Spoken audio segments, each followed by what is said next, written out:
Yeah, welcome back, everybody. This is most, I would say 80% of my wrenches I have, my tools. And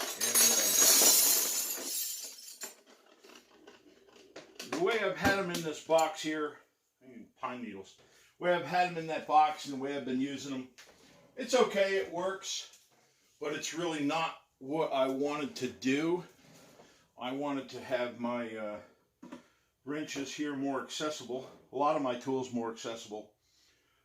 So I went out to Harbor Freight recently, you've seen the video, and bought 6 of these little ammo boxes, and I've already started putting little wrenches in here, and I want to put those little wrenches in there, and the next biggest size wrenches in another one of these ammo boxes. Paid $2.99 for these ammo boxes. Don't overpay. You go to Harbor Freight. I'm always telling people, don't overpay. But yeah.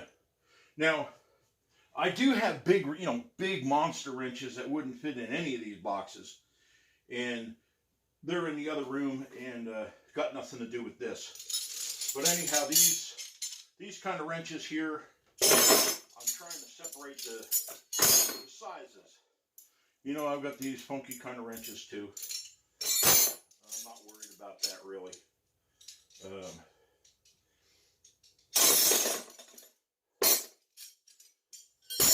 But yeah, like half-inch wrenches, I've got a bazillion of these. Hell, I've got more half-inch wrenches than any other wrench I have. I must have 30 of them. Just acquired them over the years.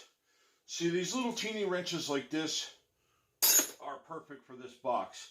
Now, if I'm working on something and I need a 10mm wrench, which is a smaller one, I've got to dump out all this nonsense here, and it's just a hassle mess. So, yeah, I want to separate the little tiny ones. This one's half-inch, another one. But like a bigger one here, maybe put them in this box. I don't know. If they get too many in here, maybe I'll cut them down again. But these bigger wrenches here, just separate these out of the way to make it more efficient. Makes sense to me. Maybe it don't make sense to you. Who knows? Now, when I get a shop in the house, the house is coming along great. They just put a roof on it. They just put the windows in it. And they're going to start to sheetrock it. I want to get a tool washer, tumbler, something like that to take care of these kind of issues where oxidation has gotten the rust all over these. But that's for a different day. That's about the biggest size. It's a 14mm. That's about the biggest size I want to put in here. I want to keep these all small.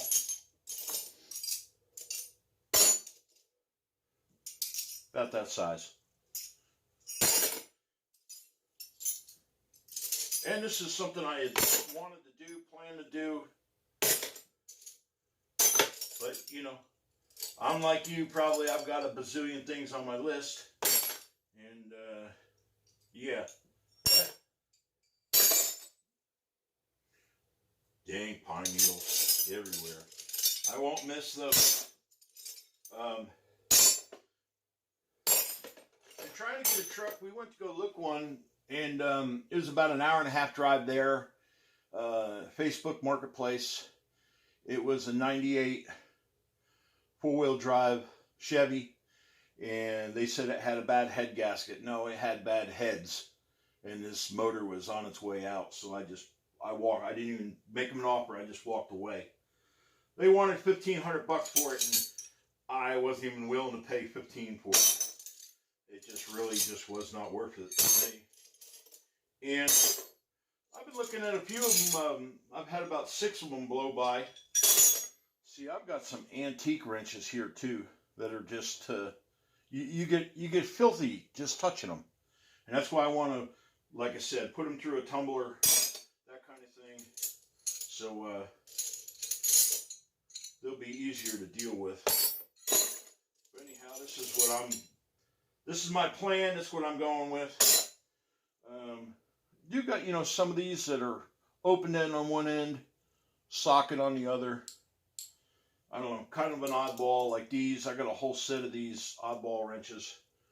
Maybe I'll put them off to the side, because I just did. But,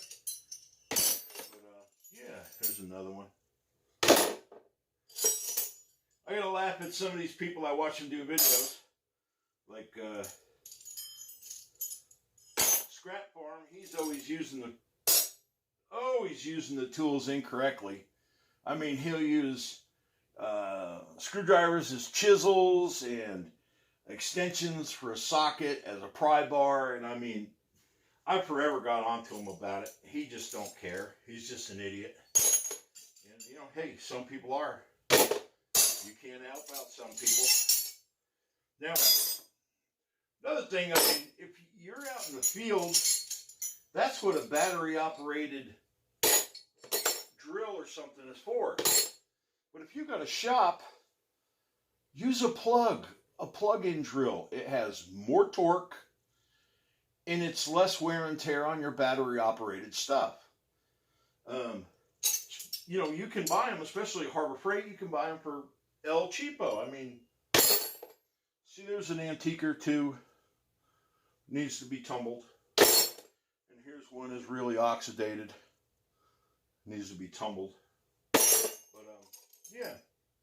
But, yeah, like I said, if you've got a shop or working close to the house, use a drill or a sawzall or whatever that has a plug. I mean, that's just common sense to me.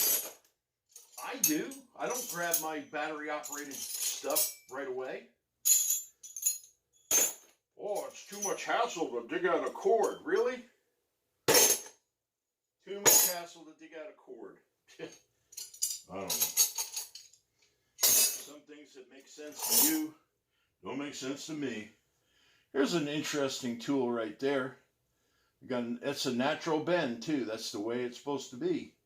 And that's to get in there in places where a straight one wouldn't do it. Good tool right there. Really good tool. Like that one. I've got a bunch of these tools that come out of a emergency kit for a motorcycle. I've got a ton of these. They're not even, most of them ain't even here. Because I know I got a lot more than that. But, yeah. It's just something I'm doing with my tool collection here. And we'll get the smaller ones down to where they need to be. And keep the bigger ones in the bigger boxes. And, yeah. This thing was completely full. And now I got some more room. Get some more stuff. I put this matting here on here so I wouldn't beat up my freezer. It's getting beat up enough. But anyhow, I got my sockets coming up. I'm going to do them, show you them. I've got oh my God, so many sockets. It's ridiculous. But anyhow, give a like, comment, subscribe, thumbs up. I appreciate the comments, even if it's a negative one. Hey, bounce an idea off me or whatever. Maybe you could tell me how to label this better so I'll know what's what. I've got an idea, but maybe your idea is better than my idea. Who knows? But anyhow, until next time, later.